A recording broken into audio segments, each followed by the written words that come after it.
And welcome you all to beat the street. आज हम बात करने वाले हैं 21st सेंचुरी की एक एडवांस कंपनी के बारे में जो कि काफ़ी फ्यूचरिस्टिक प्रोडक्ट बना रही है और साथ ही साथ उनका जो डाइवर्सिफिकेशन है वो कार्बन से लेके सीमेंट से लेके एडवांस मटेरियल प्रोडक्ट तक है। आज हम बात करने वाले रेन इंडस्ट्रीज लिमिटेड के बारे में, इनके क्वार्टर 2 के रिजल्ट्स, क्योंकि ये इनका जो पूरा बिजनेस है वो सब आउटसाइड इंडिया मोस्टली बिजनेस है। तो इनका जो फाइनेंशियल ईयर है वो चलता है जनवरी से लेकर दिसंबर तक। तो आज हम बात करने वाले quarter 2 results of rain industries limited और साथ ही साथ समझेंगे कि कंपनी करती क्या है। देखो, आपको रिजल्ट्स तो बहुत सारे चैनल्स बता रहे हैं, बट सबसे इंपॉर्टेंट है, अब हम धीरे धीरे हमारे चैनल को पाइवट कर रहे हैं बिजनेस एनालिसिस सीरीज के टाइप में। तो आपको ये समझना जरूरी है कि हम डीपली अंडरस्टैंड करेंगे सबसे पहले बिजनेस को और फिर आपको लेके चलेंगे क्वार्टर 2 हाइलाइट्स के बारे में कि क्या कंपनी ने इस क्वार्टर में परफॉर्मेंस दी है। सबसे पहले समझते हैं रेन इंडस्ट्रीज करती क्या है, क्योंकि किसी भी कंपनी में इन्वेस्ट करने से पहले हमको ये समझना बहुत जरूरी है कि कंपनी का असली में प्रोडक्ट क्या निकल के आता है। तो सबसे पहली बात, कार्बन से रिलेटेड प्रोडक्ट्स कंपनी बनाती है, फिर सीमेंट भी बनाती है और एडवांस मटेरियल प्रोडक्ट बनाती है। तो टोटल अगर हम मैन्युफैक्चरिंग कैपेबिलिटीज़ की बात करें तो 18 मैन्युफैक्चरिंग फैसिलिटी कंपनी के पास है, जो और 3 सेगमेंट में कंपनी काम करती है जो मैंने ऑलरेडी आपको बताया। और ये फैसिलिटीज़ जो एस्टेब्लिश की गई है वो अमेरिका में भी की गई है, यूरोप में की गई है और एशिया में की गई है। और अगर हम बात करते हैं कंपनी की कैपेसिटी की, तो कैलकाइंड पेट्रोलियम कोक सीपीसी बोलते हैं, थोड़ा सा अगर प्रोनाउंसिएशन में गलती हो तो I am sorry. 2.1 metric ton per annum की इनकी कैपेसिटी है। कोल टार डिस्टिलेशन की बात करें तो 1.3 मेट्रिक टन पर एनम की capacity. Advance material production 0.7 metric ton और cement production 4 metric ton per annum की इनकी कैपेसिटी है। सीमेंट प्रोडक्शन केवल इंडिया में होता है प्रिया सीमेंट के नाम से। अगर आप साउथ इंडियन हैं तो आप जानते होंगे, तो कमेंट करके बताएं कि प्रिया सीमेंट किस तरीके का है और कितना नाम उनका है। मेरे को ज़्यादा पता नहीं है क्योंकि हम नॉर्थ इंडिया में कर रहते हैं। और तो आप बताएं कि किस तरीके से कंपनी काम कर रही है, प्रिया सीमेंट का कितना नाम है। अब बात करते हैं कंपनी की जेन पावर कैपेसिटीज़ की बात करें तो कंपनी 175 मेगावाट है, जो कि 5 वेस्ट हीट रिकवरी प्लांट्स के साथ काम करती है। उसके अलावा कंपनी के WHR स्टीम प्लांट्स भी हैं जो कि पावर जनरेशन से रिलेटेड है। And it also owns 4 flue gas desulphurification plants for cogen power. तो ये पूरी जो है पावर कैपेसिटी के बारे में बताया गया है कि कितनी कंपनी के पास, और सब कुछ हीट रिकवरी प्लांट्स से है। तो वो बिल्कुल नया कॉन्सेप्ट है जो यहाँ से इनके लिए पावर जनरेट करता है। अब सबसे पहले आते हैं कंपनी का मेन प्रोडक्ट है जो कि 66% ऑफ रेवेन्यू कवर करता है, वो है carbon product segment. Carbon product segment में दो चीज़ें आती है जो सबसे इंपॉर्टेंट है, एक है सीटीपी और एक है सीपीसी। सीटीपी है कोल टार पिच, जो कि वर्ल्ड में सबसे नंबर 1 पे है कंपनी, जो कि वर्ल्ड का सबसे लार्जेस्ट प्रोड्यूसर है। और अगर सेकेंड लार्जेस्ट प्रोड्यूसर है कंपनी सीपीसी, मतलब कि कैलकाइंड पेट्रोलियम कोक। तो सीटीपी और सीपीसी जो है दो मेन प्रोडक्ट है कंपनी के पास, जिसमें कंपनी वर्ल्ड में लीडर है। तो आपको ये समझना होगा, जिस भी कोई भी कंपनी हो जो अगर किसी चीज़ में वर्ल्ड में लीडर है तो मतलब उनके पास एक बहुत ही बड़ा होराइजन है, उनके पास बहुत ही बड़ी सेगमेंट है और वो उसमें लीडर है। तो उनके पास बहुत ही ज़्यादा कैपेसिटी भी है और साथ ही साथ उसको फुलफिल करने के लिए उनके पास कैपेबिलिटी भी है। इसके अलावा कंपनी की एक कंपनी रेन कार्बन इनके थ्रू ये सारा काम करती है, सीटीपी और सीपीसी का, जो कि होली ऑन सब्सिडरी है रेन इंडस्ट्रीज लिमिटेड की। इसके अलावा CPC accounts for 39% of the revenue, अगर केवल सीपीसी की बात करें, मतलब कि कैलकाइन पेट्रोलियम कोक की बात करें। और इनके यूज केसेस भी मैं आपको बताने वाला हूँ। तो वीडियो को आपको एंड तक देखना है, लाइक करें अभी तक आपको वीडियो पसंद आई हो तो, और शेयर करें अपने दोस्तों के साथ इसी तरह के बिजनेस एनालिसिस को। और अदर कार्बन प्रोडक्ट से निकल के आता है 22% ऑफ द रेवेन्यू। ठीक है, इसके बाद हम आ जाते हैं एडवांस मटेरियल सेगमेंट में, जो कि 26% ऑफ रेवेन्यू कवर करता है। The company leverage technology for the down stream transformation of the portion of its carbon output. जो कार्बन इनका जो निकल के आता है जो सीपीसी सीटीसी पे, उसका यहाँ कंपनी वापस से यूज करती है और उससे एडवांस मटेरियल निकालती है जो 21st सेंचुरी में कम से कम कार्बन एमिशन करे और साथ ही साथ उसका एक इफेक्टिव यूज हो, जो कि आउटपुट निकल के आता है कार्बन के थ्रू।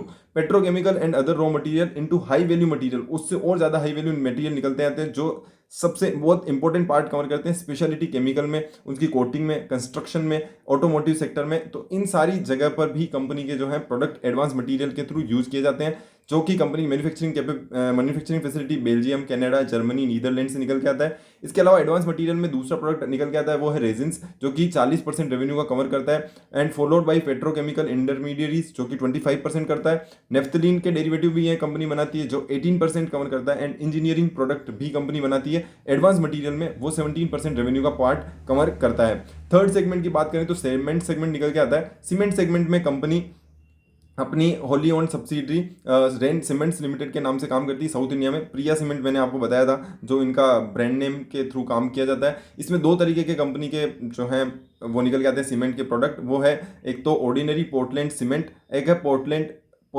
Pozzolana cement. तो पीपीसी और ओपीसी दो यहाँ पे प्रोडक्ट निकल के आते हैं और प्रिया सीमेंट ब्रांड के नाम से कंपनी प्रचारित की जाती है। आंध्र प्रदेश और तेलंगाना में दो कंपनी की मैन्युफैक्चरिंग फैसिलिटी है एंड पैकिंग फैसिलिटी है कंपनी कर्नाटका में। तो इसके पास यहाँ पे करीबन 2000 से भी ज़्यादा रजिस्टर्ड डीलर हैं और वो कंपनी के बिजनेस को एक्सपेंड कर रहे हैं। जियोग्राफिकल प्रेजेंस की बात करें तो मैंने बताया कि ज़्यादातर बिजनेस कंपनी का आउट ऑफ इंडिया होता है। 40% कंट्रीब्यूशन यूरोप से आता है जो कि सबसे ज़्यादा है, उसके बाद एशिया से 20%, यूएसए से 19%, नॉर्थ अमेरिका से 12%, मिडल ईस्ट 6%, अफ्रीका से 2% and rest of the world से 1% का यहाँ पर निकल के आता है। अब हम समझते हैं कंपनी के जो ब्रांड्स हैं, कंपनी के जो प्रोडक्ट्स हैं, उनका यूज केसेस क्या है, उनको आगे किस तरीके से यूज किया जा सकता है। तो जो सबसे पहला है, जो कार्बन के जो कंपनी जो प्रोडक्ट निकालती है, जो सीपीसी सीटीपी जहाँ पे निकल के आता है, जो मेजर पार्ट्स पोर्शन कवर करता है रेवेन्यू का, उसकी अगर हम बात करें तो industry into high value carbon based product बनाने में कंपनी काम में दिया जाता है। Aluminium, graphite, carbon black, would preservation, titanium dioxide, refractory and other industries में इन चीज़ों का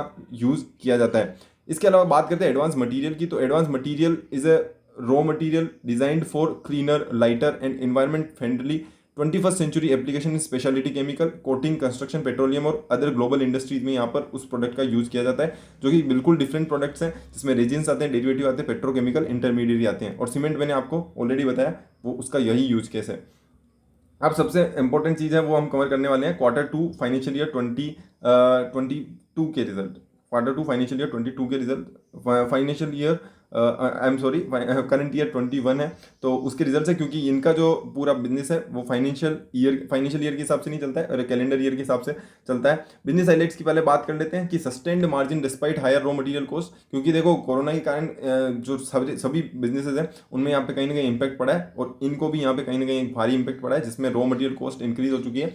बट जो कंपनी के प्रोडक्ट है उनकी डिमांड काफ़ी अच्छी है, रॉ मटेरियल अवेलेबिलिटी काफ़ी अच्छी है, जिसके कारण कंपनी का जो है बिजनेस काफ़ी अच्छे से चलता रहा। और milestone delivery of 5 lakh ton of carbores and petrols during the quarter company ने दिया है। तो ये कार्बन के जो प्रोडक्ट बन जाती है उससे रिलेटेड जो चीज़ है। सीपीसी सीटीपी जो हमने बात करी वो उसमें आप देख सकते हैं कि अगर हम बात करते हैं Q2 फाइनेंशियल ईयर 20 से Q2 फाइनेंशियल ईयर 21 तक एक अच्छी ग्रोथ देखने को मिली है। और अगर हम बात करते हैं कि अगर कितना रुपया लगता है, कितना रेवेन्यू पर मेट्रिक टन निकल के आता है, तो जो पिछले साल 629 था वो बढ़कर अभी 728 मेट्रिक टन पर एनम हो चुका है, $728 पर मेट्रिक टन हो चुका है, जो कि काफ़ी अच्छी, काफ़ी तगड़ी ग्रोथ है। इसके अलावा अगर हम बात करते हैं, ये तो हो गया सीपीसी का। दूसरा अब ये तो हो गया सीटीपी का 728 सी। अब हम बात करते हैं सीपीसी की। सीपीसी है ग्रीन लाइन जो आप देख रहे हैं 379। 2 मिनट में एक बार आपके लिए हाईलाइट कर देता हूँ। जो हमने अभी पहले यहाँ पर देखा वो था हमारा सीटीपी के बाद अभी जो हम ग्रीन लाइन देख रहे हैं वहाँ पर भी अच्छी खासी ग्रोथ है, वो है ओसीपी। और जो ग्रीन लाइन है और वो है 379 की जो सीपीसी की है। तो ये तीन टोटल कंपनी के प्रोडक्ट हैं जो यहाँ पे आप देख सकते हैं सभी ग्रोइंग फेज में। जो 349 से 512 हो गया वो है ओसीपी, इसके अलावा 230 से 379 हो गया वो है सीपीसी। एडवांस मटेरियल में भी आप देख सकते हैं इंजीनियरिंग प्रोडक्ट हो गए, केमिकल इंटरमीडिएरीज हो गए और रेजिन्स हो गए, सब में एक अच्छी खासी ग्रोथ देखने को मिली है पिछले Q2 फाइनेंशियल ईयर 20 के कंपेरिजन में। और इस साल के हम अगर हाईलाइट्स देखें तो 529 से आप कह सकते हैं $959 हो चुका है पर मेट्रिक टन। बात करते हैं हम अगर कंपनी के केमिकल इंटरमीडिएरीज की, और वहीं अगर हम बात करते हैं कंपनी के इंजीनियरिंग प्रोडक्ट की, जो कि ग्रीन लाइन से यहाँ पे हाईलाइट किया गया है। ग्रीन लाइन में आप देखेंगे तो 1096, तो यहाँ पर एक अच्छी गिरावट थोड़ी सी देखने को मिलती है, 20% के लमसम की गिरावट यहाँ पर कंपनी ने बुकिंग की है। और रेजिन्स की अगर हम बात करें तो रेजिन्स में एक स्ट्रॉन्गेस्ट एक स्टेबल ग्रोथ यहाँ पर कंपनी की देखने को मिल जाती है। इसके बाद हम बात करते हैं कंपनी के मेजर कैपिटल प्रोजेक्ट्स की, जो कि कंपनी लगातार एक्सपेंशन कर रही है। और मेरे को ऐसी कंपनियां पसंद है जो ग्रोथ कंपनियां हैं, जहाँ पर एक एक्सपेंशन प्लान होता है कंपनी के मैनेजमेंट के पास, कंपनी अपने पैसे का सही यूटिलाइजेशन करती है, एक अच्छी ग्रोथ देती है, एक strong return on equity, return on capital employed देती है। वो कहीं ना कहीं ये जो कंपनी है वो फिट बैठती है। मैंने 2 क्वार्टर के एनालिसिस ऑलरेडी किए हुए हैं, वहाँ पर आप देख सकते हैं हमने पहले भी एक अच्छे इन डेप्थ एनालिसिस किया है। तो आप इस चीज़ को समझें कि बिजनेस को अंडरस्टैंड करना काफ़ी ज़रूरी है। केवल आके और ये बताना कि इतना ग्रोथ हुआ, इतना परसेंटेज बढ़ा, वो I don't think it create much value for the users. So I think यहाँ से जो पूरा जो हमारा चैनल है उसको हम बिल्कुल एक नई दिशा देने वाले हैं। कई सारी अब एनुअल रिपोर्ट के आपको एनालिसिस मिलने वाले हैं, तो चैनल को सब्सक्राइब करके रखें। इसी तरह की इन डेप्थ एनालिसिस के लिए थोड़ी वीडियो बड़ी होती है बट आपको वैल्यू भी मिलती है, तो उस चीज़ को आपको मेरे हिसाब से कैटर करना चाहिए। भली वीडियो दो ही देखो बट आप उस चीज़ को, पूरे बिजनेस को समझो, तभी आप इन्वेस्ट करो। क्योंकि देखो इन्वेस्टमेंट, पैसा हम कमाने में इतना टाइम लगाते हैं तो उसको इन्वेस्ट करने में भी हमारे को थोड़ा बहुत टाइम लगाना चाहिए। ये थोड़ा बहुत ज्ञान हो गया हमारी तरफ से। अब वापस चलते हैं कंपनी के। एक जर्मनी में प्लांट है जो हाइड्रो जनरेटेड हाइड्रोकार्बन रेजिन्स बनाने में जो एडवांस मटेरियल है उसमें यहाँ पे कंपनी काम कर रही है। तो working to master the sophisticated HSCR technology पे यहाँ पे कंपनी काम कर रही है, और उसकी जो कैपेसिटी है और उसके जो सेल्स है वहाँ पे लगातार कंपनी क्वालिटी प्रोडक्ट प्रोवाइड कर रही है। Focus on consolidating the progress and optimising the production cost, वहाँ पर अब धीरे धीरे काम हो रहा है, तो उससे वापस से EBITDA में भी यहाँ पर फर्क आता हुआ नजर आएगा। वर्टिकल शेफ्ट कैल्किनेशन प्लांट इंडिया में भी यहाँ पे लगा दिया है, जो कि most environmental friendly CPC plant है वर्ल्ड में। और CPC प्लांट में वैसे भी कंपनी का नाम है, और यहाँ पर एक्सपेंशन कंपनी करती हुई नजर आ रही है, जो कि परमिशन अभी इंडियन अथॉरिटी से आना बाकी है कि इंपोर्ट वो किया जा सकता है, नहीं किया जा सकता मटीरियल। तो अगर वो हो जाता है तो कंपनी यहाँ पे और एक्सपेंड करने वाली है। इसके अलावा अगर हम बात करते हैं ACP की, जो कि एनहाइड्रोस कार्बन पैलेट्स हैं, वो इंडिया में USA में यहाँ पे कंपनी आने वाले समय में लाने वाली है। तो US production facility is on track है, जो कि सेकेंड हाफ ऑफ 2021 में लॉन्च हो जाएगी। मतलब कि आप देख सकते हैं जून के बाद कभी थोड़े से टाइम में यहाँ पे लॉन्च होती हुई नजर आएगी। वहीं इंडिया प्लांट की बात करें तो रिकमेंस हो चुका है, रिकमेंस हो जाएगा यहाँ पर एट द एंड ऑफ 2021। तो वहाँ से भी यहाँ पे कंपनी की रेवेन्यू ग्रोथ होती हुई नजर आएगी आपको आने वाले क्वार्टर्स में। तो इसी कारण अगर हम देखें तो स्टॉक ने भी काफ़ी बढ़िया रैली की है। साथ ही साथ रेवेन्यू में यहाँ पे अच्छी ग्रोथ देखने को मिली। कार्बन सेगमेंट में 7.95 बिलियंस की यहाँ पे ग्रोथ देखने को मिली है। और वहीं अगर हम बात करते हैं सीमेंट सेगमेंट में 1.79 और एडवांस मटीरियल में 3.05 बिलियन रुपीस की ग्रोथ देखने को मिलती है रेवेन्यू के फ्रंट में। EBITDA के फ्रंट में भी देखें तो हम कार्बन में काफ़ी तगड़ी ग्रोथ है, 1.93 बिलियन रुपीस की यहाँ पर ग्रोथ देखने को मिल जाती है। और क्वार्टर अगर हम बात करते हैं एडवांस मटेरियल इज स्टेगनेंट। वहीं सीमेंट की बात करें तो वहाँ पर भी 0.57 बिलियन रुपीस की यहाँ पर ग्रोथ देखने को मिलती है। और इस करते $6.86 बिलियन हो चुका है कंपनी का एडजस्टेड EBITDA। और वो यहाँ पे कहीं ना कहीं एक स्ट्रॉन्ग ग्रोथ को शो करता है कि कंपनी कितना तगड़ा ग्रोथ कर रही है। यहाँ पर जो प्राइसेस का ही इम्पैक्ट नहीं है, यहाँ पर वॉल्यूम्स भी कंपनी में काफ़ी हद तक इंक्रीज हुए हैं। डिमांड्स कंपनी की काफ़ी अच्छी है और सीमेंट सेगमेंट में परफॉर्मेंस काफ़ी इंप्रूव हुई है, जिसके कारण की सेल्स वॉल्यूम भी यहाँ पे बढ़ते हुए नजर आते हैं। इसके अलावा अगर हम कार्बन रेवेन्यू की बात करें, केवल कार्बन रेवेन्यू की बात करें तो आप देख सकते हैं CPC यहाँ पे बड़ा है। OCP में सबसे बड़ी ग्रोथ यहाँ पर देखने को मिल जाती है। वहीं अगर वॉल्यूम्स की बात है और साथ ही साथ रेवेन्यू की बात करें तो भी OCP से ज़्यादा CPC में अच्छी ग्रोथ देखने को मिली है। बट OCP में भी number as compare to number काफ़ी अच्छी ग्रोथ यहाँ पर देखने को मिल जाती है। CPC की जो रेवेन्यू है इसके इंक्रीज होने का पीछे का रीज़न है हायर प्राइसेस। वहीं अगर हम बात करते हैं OCP की, तो OCP में यहाँ पे काफ़ी अच्छी ग्रोथ कंपनी को देखने को मिल जाती है। एडवांस मटेरियल में जो सबसे इंपॉर्टेंट चीज़ थी वो है इंजीनियरिंग प्रोडक्ट रेजिन्स और केमिकल इंटरमीडिएट। तो अगर हम देखेंगे रेवेन्यू फ्रंट में, क्योंकि प्राइसिंग ज़्यादा थी तो वहाँ पर ग्रोथ देखने को मिलती है। बट वॉल्यूम्स की बात करें तो केमिकल इंटरमीडिएट्स में यहाँ पे नेगेटिव ग्रोथ देखने को मिलती है as compare to last year quarters. वहीं अगर हम बात करते हैं सीमेंट प्रोडक्शन की, जो कि थर्ड सेगमेंट है, वहाँ पर अगर देखें तो पिछले क्वार्टर के कंपेरिजन में इस क्वार्टर में काफ़ी अच्छी ग्रोथ देखने को मिली है, जिसका कंपनी का मानना है कि कंपनी ने कॉस्टिंग पे काफ़ी फोकस किया है, जिसका EBITDA भी बढ़ा है, डिमांड भी कंपनी की अच्छी आई है। और इसके चलते यहाँ पे कहीं ना कहीं कंपनी का जो रेवेन्यू है वो 2.06 बिलियन से बढ़कर 3.85 बिलियन हो चुका है in cement front. Debt summary की बात करें तो लगातार कंपनी अपने डेट को रिड्यूस करती जा रही है।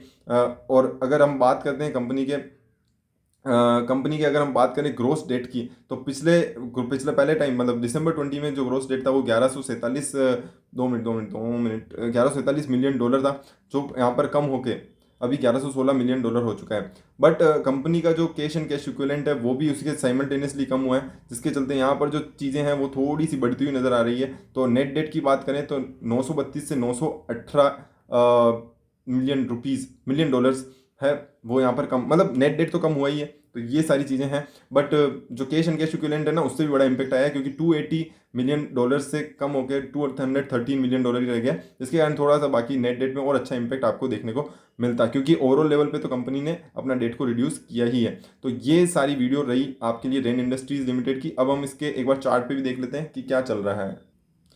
वीकली चार्ट फ्रेम पे देखें तो ट्रेडिंग व्यू में अगर हम देखते हैं रेन इंडस्ट्रीज लिमिटेड में एक राउंडिंग बॉटम फॉर्मेशन बन रहा है, जो कि काफ़ी क्लियर राउंडिंग बॉटम फॉर्मेशन है। और उसके साथ साथ कंपनी के जो रिजल्ट्स हैं, हम अगर पिछले क्वार्टर्स को देखें, जब से हमने इसको ट्रैक करना स्टार्ट किया है, वहाँ से एक अच्छी ग्रोथ दी है। अगर हम देखते हैं कि तो कंपनी का जो शेयर है काफ़ी हद तक नीचे गिर गया था, करीबन 50 रुपये के लेवल्स को टच किया था कोरोना के टाइम में, और अभी बढ़कर 250 रुपये हो चुका है। मतलब कि करीबन 5 गुना की ग्रोथ कंपनी ने के स्टॉक ने ऑलरेडी दी हुई है। अगर हम आ जाते हैं कंपनी के, अगर हम मंथली क्या डेली पे आ जाते हैं, डेली चार्ट फ्रेम पे, तो अगर हम बात करते हैं कंपनी के रीसेंट अगर ग्रोथ की, तो आप देख सकते हैं कितनी अच्छी ग्रोथ कंपनी के शेयर ने दी है। जब से हमने डाला है तब से भी आप देख सकते हैं एक अच्छी ग्रोथ कंपनी ने दी है। अभी मेरे को फिगर्स याद नहीं है, बाकी हमने रिको काफ़ी टाइम पहले दे दिया था, करीबन 2 क्वार्टर पहले ही हमने इसके बारे में काफ़ी हद तक डीपली एनालिसिस भी किया था और बात भी करी थी। तो अभी हम 250 रुपये का लेवल चल रहा है, और हमारे जो शायद प्रीवियस लेवल्स हैं वो सारे कंप्लीट हो चुके हैं। तो अब हमारे नए लेवल्स आपको यहाँ पर देखने होंगे। तो वीकली चार्ट में आ जाते हैं। सबसे पहले वीकली चार्ट फ्रेम में जो आपके लिए एक रेजिस्टेंस की अगर हम बात करें अपर साइड पे, तो रेजिस्टेंस आप देख सकते हैं, रेजिस्टेंस वो निकल के आता है करीबन 350 रुपीज़ का रेजिस्टेंस पहला निकल के आता है। वही आपके लिए मेरे हिसाब से पहला टारगेट रहेगा। 100 रुपये यहाँ पे ऊपर का पहला टारगेट देने वाले हैं, क्योंकि देखो यार, ग्रोथ कंपनी है, साथ ही साथ नए नए प्रोजेक्ट कंपनी लाने वाली है, तो थोड़ा सा टाइम लगेगा। बट आई थिंक 100 रुपये का जो टारगेट है, पहला टारगेट मतलब कि 350 रुपीज़ का, वो है यहाँ से बनता है। तो T1 हमारा 350 रुपीज़ रहेगा। T2 में मैं आपको बता दूं, इसमें थोड़ा टाइम लगेगा। तो आपको ये जो पूरा जो टाइम फ्रेम है वो दिसंबर तक का टाइम फ्रेम है, जहाँ पे T1 और T2 आपको अचीव होते हुए नजर आएंगे। और वो 350 के बाद आपको दूसरा लेवल भी यहाँ पे करीबन 100 रुपीज़ के ऊपर ही है, जो 450 का लेवल है, ये वाली रेंज। तो ये वाली रेंज में यहाँ पर थोड़ा सा टाइम लगेगा, फिर उसके बाद यहाँ पर थोड़ा सा टाइम लगेगा। तो मेरा एक्सपेक्टेशन है कि करीबन 6 महीने या 5 से 6 महीने का यहाँ पर टाइम लग सकता है, और पर अच्छा रिटर्न होगा। आप देखें यहाँ पे 250 से, अगर 250 रुपये के ऊपर अगर हमको आपको आपके यहाँ पे 200 रुपये मिलते हैं, तो आई थिंक यहाँ पर 100%, करीबन करीबन 80% का गेन यहाँ पर आपको मिल सकता है। तो ये है पहली एक्सपेक्टेशन। वो दोनों, अगर दोनों जो कंपनी के प्रोजेक्ट हैं वो कंप्लीट होते हैं, तो ये आपको लेवल्स अचीव होते हुए दिखेंगे। बाकी 400 रुपये का लेवल मेरे को लगता है एक डिसेंट लेवल है, जो आपको होता हुआ अचीव नजर होता हुआ आएगा। बट अगर लॉन्ग टर्म टारगेट की बात करें, जो कि कंपनी का लॉन्ग टर्म टारगेट मेरे को जो लगता है वो 500 रुपये का लॉन्ग टर्म टारगेट रहेगा। और एक अच्छा फ्री फ्लो यहाँ पे देखो आप, एक कहते हैं ना कि राउंडिंग बॉटम, यहाँ पर भी अच्छा राउंडिंग बॉटम बन रहा है, और वो 450 रुपये के लेवल्स आपको कभी भी देखने को मिल जाएंगे। और लॉन्ग टर्म टारगेट आपके लिए 500 रुपये का है। तो ये 3 रिको अभी रिसेंट आपके लिए रहेंगे, जो आपको हाईलाइट आती हुई नजर आएगी आने वाले समय में। तो चैनल को सब्सक्राइब करें, वीडियो अगर आपको पसंद आया तो लाइक और शेयर करें। और साथ ही साथ एक एजुकेशनल वीडियो है, अगर आपको लगता है आपको आप बिजनेस को समझें उसके बाद ही इन्वेस्ट करें, हमारी तरफ से इसके लिए ऐसे नहीं है कि आपको खरीदना ही है। पूरी एजुकेशनल वीडियो है, एजुकेशनल कंटेंट है। अगर चैनल आपको और कोई लगता है कि कोई स्टॉक पे हमारे को डीप एनालिसिस करना चाहिए, तो आप कमेंट सेक्शन बता सकते हैं। वीडियो का आपको इंप्रूवमेंट के पार्ट्स हैं जो आपको बताने लगते हैं, वो आप बता सकते हैं। वीडियो थोड़ी बड़ी रहेगी, क्योंकि बिजनेस एनालिसिस करने में थोड़ा टाइम लगता है, एंड हर चीज़ को आसानी से और फटाफट समझने के चक्कर में हम उसको मतलब डिट्रियोरेट नहीं कर सकते हैं, उसको डिस्ट्रॉय नहीं कर सकते हैं। तो वीडियोस थोड़ी बड़ी रहेगी, 20 मिनट तक के वीडियो रहते हैं, आप उसको स्पीड थोड़ा बढ़ा के देख सकते हैं अगर आपको लगता है तो। बाकी thank you so much. Thank you so much.